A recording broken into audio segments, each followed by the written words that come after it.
C'est vraiment un grand privilège pour nous de nous retrouver dans cet endroit merveilleux à Norway, à Drammen. Et je suis vraiment fier d'être un témoin de Christ. Et Dieu m'a fait grâce de me retrouver dans cet endroit pour prêcher l'évangile. Et je loue Dieu, je remercie le pasteur Mardoché par qui Dieu a voulu à ce qu'il puisse implanter Christ notre roi de Norvège ici à Drammen. Donc je voulais juste résumer ce que nous avions eu à partager. L'homme de Dieu, le Seigneur, lui a donné une pensée. Il y a un verset dans la Bible, c'est dans Josué 3, 4. Donc il a introduit pour nous parler de ces nouveaux chemins. Nous devons savoir qu'un chemin, donc on quitte d'un endroit pour aller à un autre. Nous savons d'une chose que l'homme a péché au jardin d'Éden et l'homme s'est vendu, au diable s'est vendu au marché du péché. Mais Jésus, par sa grâce, donc, est venu nous montrer le chemin. C'est lui qui est le chemin pour nous amener auprès du Père. C'est le pont qui nous relie du monde et à Dieu. Nous avons eu cette grâce d'apporter l'évangile. Nous bénissons le Seigneur. Les premiers jours, donc les samedis, nous avons eu à parler. Nous sommes entretenus sur le plan du salut. Donc je voulais juste résumer sur le plan du salut. Nous savons une chose que donc, Dieu a la provision à ce qui concerne le salut. Et nous avons pris l'exemple des enfants d'Israël en Égypte. Donc ils ont passé du temps, ils étaient libres au départ au travers de Joseph, mais quand il y a eu un pharaon qui s'est élevé, ce pharaon ne connaissait pas Joseph. Et ce pharaon a commencé à maltraiter le peuple de Dieu. Et nous devons savoir une chose premièrement, et que ce peuple avait reçu la promesse de la part de Dieu. Et qu'au travers de notre patriarche Abraham, et Dieu lui a dit que ton peuple et que ta descendance serait dans un pays étranger et qu'au temps fixé, le Seigneur viendra pour les libérer. Et à ce temps-là, cet homme a commencé à maltraiter le peuple de Dieu. Ma Bible à moi me dit que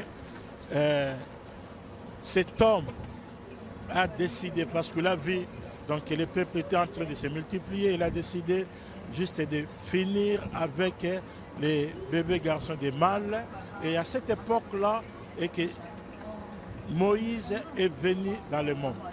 Et nous louons le Seigneur, parce qu'il y a eu beaucoup d'enfants qui étaient massacrés. Aujourd'hui, nous savons une chose, que le mâle est en train d'agrandir. Et à cette époque-là, le mâle a commencé, on a vu. Et que cet homme a massacré les bébés, les ont jetés au Nil. Et nous avons eu à parler pour dire ceci, que quand Dieu a son plan du salut, il choisit toujours quelqu'un. Et Dieu a utilisé ces bébés, nous connaissons l'histoire. Et la Bible dit quand Moïse est né, et ses parents l'ont gardé pendant 3 mois. Et c'est alors que par la foi, dans Hébreu il dit, et que les parents ont compris que ce bébé-là est beau.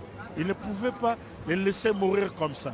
Donc la mère a fabriqué une corbeille, ce que nous appelons aujourd'hui Moïse. Et Moses, il a mis les bébés, il a amené au Nil.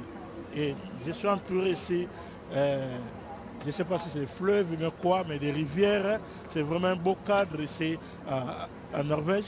Et la Bible dit que c'est alors que la princesse est venue, il a vu l'enfant crier. Nous avons eu à parler et que cette princesse a tiré cet enfant des eaux. Il lui a donné le nom de Moïse qui veut dire que tirer des eaux.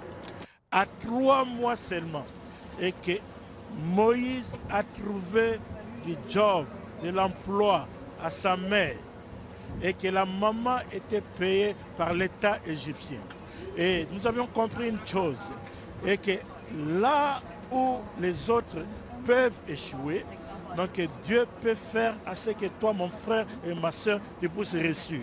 Là où les gens se meurent par des maladies AVC et autres, le Seigneur peut t'épargner si tu es connecté à son plan, si tu es connecté à sa grâce, si tu es connecté à sa source. Parce que Dieu, c'est un Dieu merveilleux. Dieu choisit des hommes ordinaires pour faire des choses extraordinaires. Donc à 3 mois seulement, Moïse a été un instrument de bénédiction pour sa famille. Je dis à quelqu'un et que tes enfants sont bénis au travers de tes enfants et que la bénédiction de Dieu peut entrer dans ta vie, dans ta famille, dans ta maison. Donc je suis témoin de ce que Dieu a fait au travers de ma vie, au travers de mes enfants. Ils sont une bénédiction pour ma vie. Et je vais juste rappeler à quelqu'un une chose. Même si Pharaon s'élève, il y a toujours un Moïse quelque part. Nous connaissons l'histoire de Jésus. En la naissance de Jésus, la Bible déclare que les mages sont venus pour adorer le petit Jésus, les bébés. Nous, chrétiens, j'ai dit à l'église, donc le temps est arrivé où l'église ne doit pas aller chercher les politiciens. L'église ne doit pas aller chercher des autorités.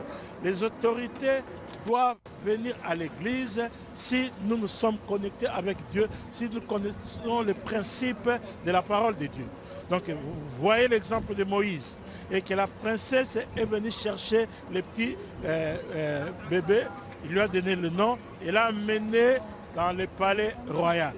Et c'est le cas aussi avec Jésus où les mages sont venus pour adorer Jésus. Et nous connaissons même cet homme, Hérode, qui s'est dit qu'il allait prendre des informations, moi aussi, j'irai pour adorer ces bébés-là. Je veux dire à quelqu'un de comprendre une chose, et que là où Dieu travaille, donc nous devons savoir une chose, que Dieu est capable d'amener les autorités, Dieu est capable d'amener des politiciens, Dieu est capable d'amener des hommes élevés. Et c'est ainsi que nous, l'Église, nous ne devons pas être méprisés, de comprendre, mais de voir que donc, nous avons peut-être, entre guillemets, des pauvres au milieu de nous. Mais nous devons savoir une chose, et que Dieu, par sa grâce, il peut prendre quelqu'un qui est pauvre, parce qu'il a doté de quelque chose et qu'il a de la grâce et qu'au travers de cet homme, il peut attirer des hommes élevés dans la vie. Nous bénissons Dieu. Donc nous devons savoir une chose, que le plan du salut est réel. Dieu a sa provision. Et deuxième chose que nous devons comprendre est que nous, chrétiens, aujourd'hui je suis en Norvège, Dieu nous a donné l'ordre de prêcher l'évangile. Et les premiers jours, comme j'ai dit, nous avons eu à récolter une dizaine de conversions où les gens ont donné leur cœur au Seigneur, les gens ont renouvelé leur engagement à Dieu. Et Jésus nous a dit que nous devons aller dans le monde prêcher l'évangile et jusqu'aux extrémités de la terre. Et si vous voyez les maps, le globe, vous allez voir que là où situé Norvège, donc par rapport à nos pays africains, donc c'est vraiment les extrémités de la terre. Et nous bénissons Dieu. Vous savez, Dieu, c'est un Dieu merveilleux. Il a choisi quelqu'un, le pasteur Mardoché, l'a amené de Kinshasa, donc il a conduit jusqu'en Suède. Aujourd'hui, il est en Norvège. C'est par lui que la communauté Christ, notre roi, donc peut louer encore le Seigneur, parce qu'il continue la vision de gagner les âmes, les entraîner et les amener à réussir avec le Seigneur. C'est un frère merveilleux, un frère qui a un témoignage puissant avec le Seigneur, un frère qui a connu Dieu, qui marche avec le Seigneur, un frère qui est un instrument de bénédiction, de joie pour plusieurs personnes. Et nous bénissons Dieu, parce que les dimanches, nous avons été témoins de voir ce que Dieu a pu faire aussi au travers des gens. Comment cette œuvre vient de commencer. Et nous voulons juste encourager quelqu'un pour dire que c'est vraiment notre joie d'être témoin de l'évangile. L'évangile qui sauve, l'évangile qui guérit, l'évangile qui délivre. Et pour moi, c'est vraiment un privilège d'avoir un frère, l'évangéliste Denis, donc, qui est derrière la caméra et qui a voulu nous offrir cette opportunité juste pour résumer ce que nous avons pu vivre ce que nous avons expérimenté avec le Seigneur. Et nous croyons que la main de Dieu sur cette ville, sur ces pays, et fera ce qui puisse avoir encore le réveil dans ces coins du monde. Et que le Seigneur soit glorifié, que le Seigneur soit béni. Amen.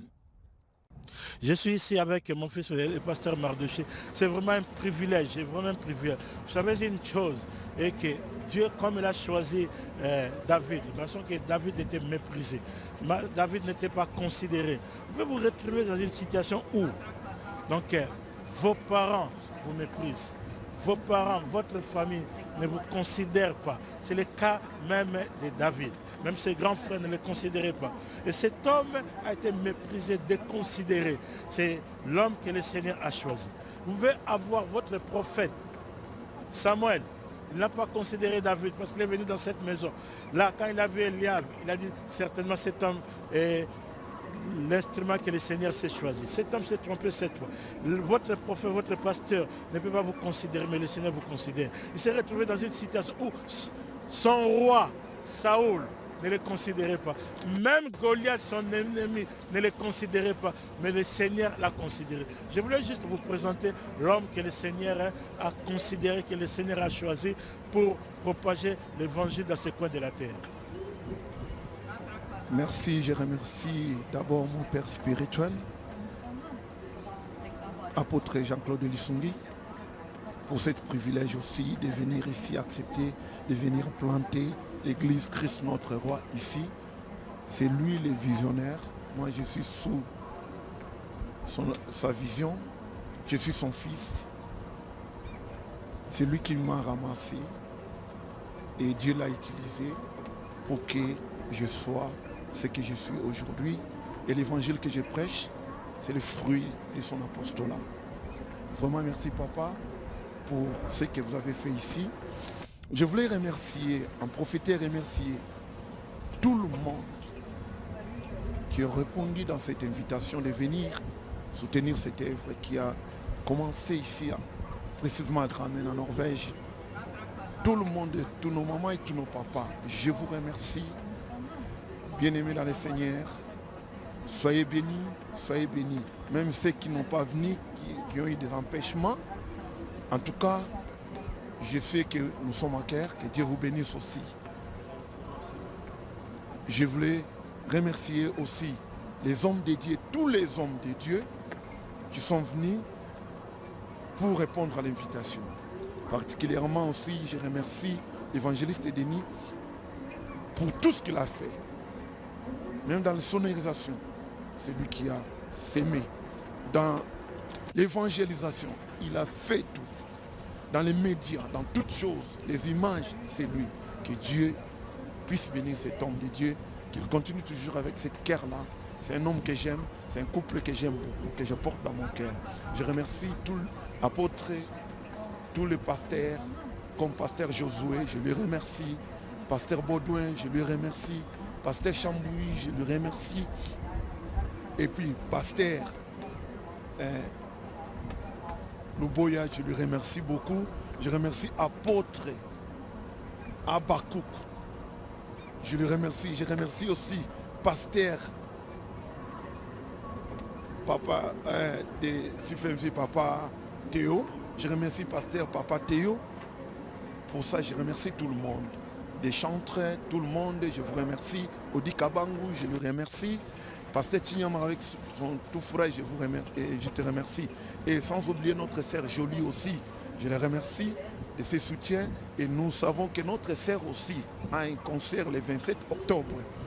Bien-aimés dans le Seigneur, soutenons les nôtres.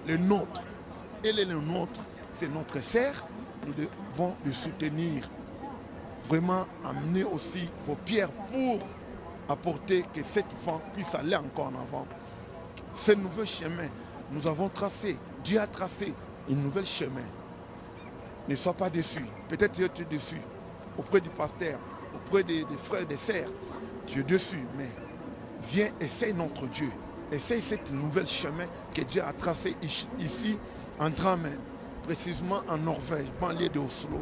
Nous sommes dans Tangeshirkan. C'est Tangechikan là, c'est notre adresse, là où nous adorons. Si tu n'as pas quelque part un endroit d'aller adorer Dieu, viens adorer Dieu. Yataka Ali Upa, Ale, Soma Komit, Svora I. Församlingen på den möte, du dagar. Gud välsignelse vara med alla. Gud välsignelse för er familjen överallt. Jag välsignar allihopa i Jesus Kristus Nazarets namn. Jag älskar allihopa. Gud vara med er. Allt ska gå bra. Gud har öppnat en ny väg. En ny väg i ditt liv, i ditt familj. Där du trodde att det var omöjligt. Men Jesus, det ska bli möjligt. En ny väg, en ny ting. Allt blir ändrat. Bara om du tror. Bara om du tror på Gud. Glöm allt. Glöm allt de har gjort till ditt liv. Kanske de var otacksamma. Kanske de var envis. Kanske de var någonting. Men de där tingen kan icke göra det att du ska icke komma på församlingen. Du ska icke komma i kyrkan. Kom i kyrkan. Kom prova våran Gud. Kom mäkta den levande Gud som pastor Mardoshe predikar. Vi har öppnat ny församlingen här i Norge, här i Drammen. Det är ny luft, det är ny vind som kommer. En ny vind, en kraftig vind som kommer. Sen den som Jesus har sänt. En ny väg, en ny tyg. Allt det blir bra. Gud välsigna er som ser oss hemma eller på jobb eller på mobilen. Överallt. Gud välsigna er i Jesus Kristus Nazarets namn. Amen. Amen.